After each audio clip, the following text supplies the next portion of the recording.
современном танке до 60% массы приходится на броню. Это слоеный пирог из стали и керамики. Она усилена динамической защитой, которая нейтрализует кумулятивные и кинетические боеприпасы, и активной, которая сбивает их еще на подлете. И все это непрерывно совершенствуется. Сразу после появления танков их броня очень долго не менялась. Это были тонкие листы, собранные на заклепках и болтах. Военным этого стимпанка было достаточно 20 лет.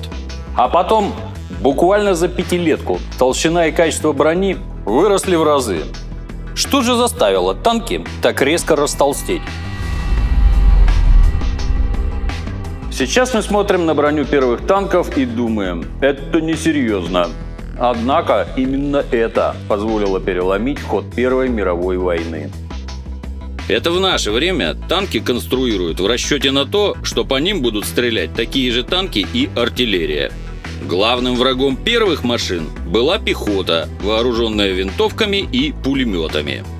Бронебойная винтовочная пуля с 200 метров пробивала 10 мм брони. А значит, для защиты экипажа хватало 12-17 мм. Чистая арифметика. Тогда могли себе позволить ставить броню под прямым углом, просто потому, что так удобнее. Толщина ее с любого ракурса была одинакова, как у самого массового довоенного советского танка Т-26. 15 мм, что спереди, что сзади, что с боков. Он не создан для глубоких прорывов а-ля Блицкриг в составе крупных соединений. Его призвание – индивидуальный террор. Т-26 рассчитан на то, чтобы прорвать линию траншей. При этом спокойно выдержать обстрел оставшейся на флангах и в тылу пехоты. Что успешно и проделывал до определенного момента. Почему до середины 30-х годов ни у кого не появилось толковой противотанковой артиллерии – одна из загадок истории. Однако, именно по этой причине после Первой мировой войны долгое время продолжали клепать легко бронированные машины.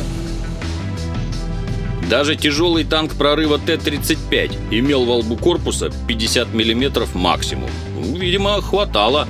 Только война в Испании показала, что времена изменились. Противотанковые пушки калибром 37 мм и даже меньше уверенно уничтожали весь существовавший модельный ряд итальянской, советской и немецкой бронетехники.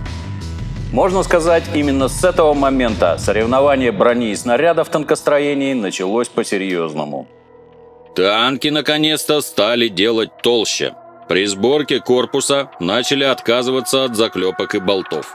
Перешли на сварку и литье. Изменился даже состав броневых сталей.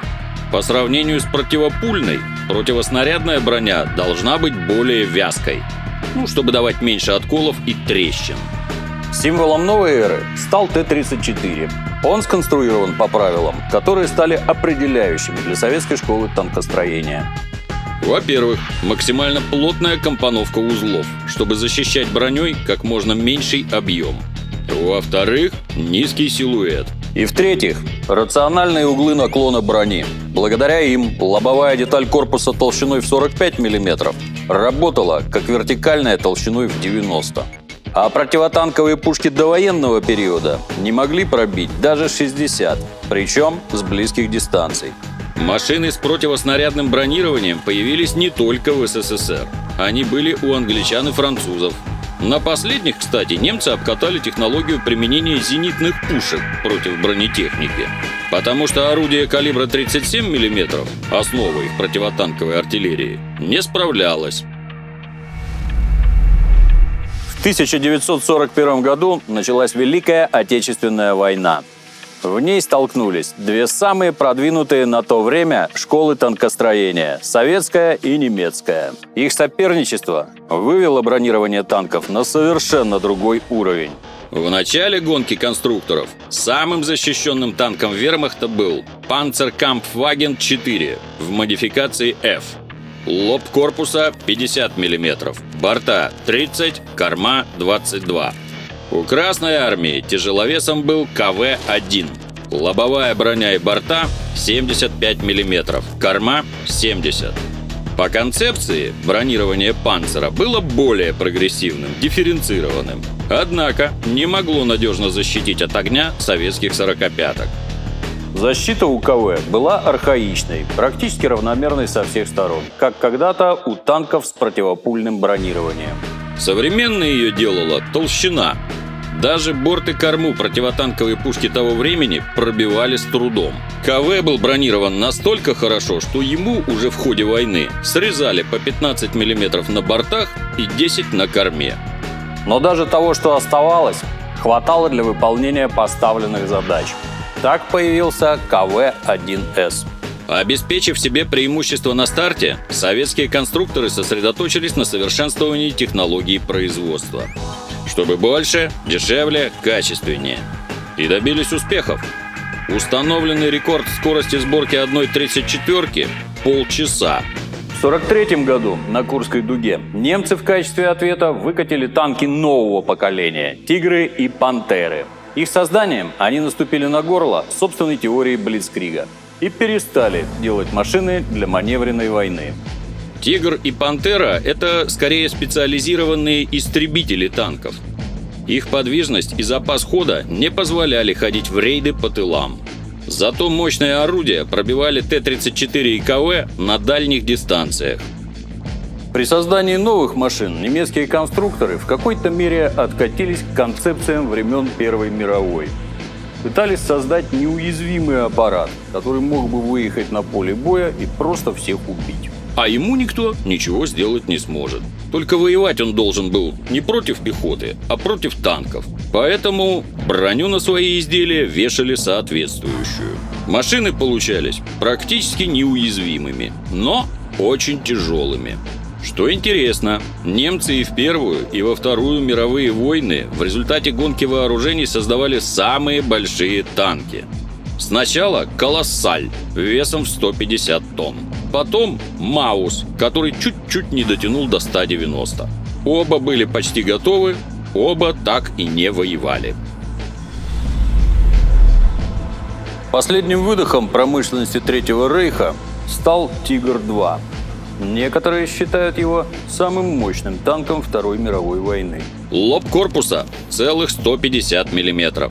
В 3 раза больше, чем у самого защищенного немецкого танка в начале войны. Борт и корма 82. Все под рациональными углами. Для большей прочности детали корпуса соединены в шип. Масса изделия 68 тонн. Советская армия заканчивала войну с танком ИС-2. Бронирование танка резко дифференцированное. Борта 90 мм, корма 60. Зато лоб корпуса в модификации 1944 года 120 мм под углом 60 градусов.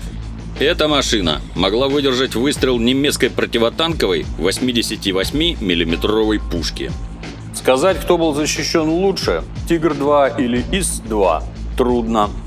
Толщина брони – не показатель. В данном случае знаменитое немецкое качество давало сбой. При попадании снарядов она часто трескалась. Так что одной линейки в этом деле недостаточно. После Второй мировой войны у танков росла не столько толщина брони, сколько ее качество. ИС-3, который потряс союзников на параде Победы в Берлине, имел лобовую броню тоньше, чем ИС-2. Но благодаря форме корпуса превосходил его по защищенности. Несмотря на потрясающие свойства нынешней бронетехники, многие говорят, что танкам конец. Другие говорят, что танки удар держат. На перспективу конструкторы планируют башню сделать необитаемой, а экипаж поместить в супербронированную капсулу. В любом случае, последнее слово в развитии защиты танков еще не сказано.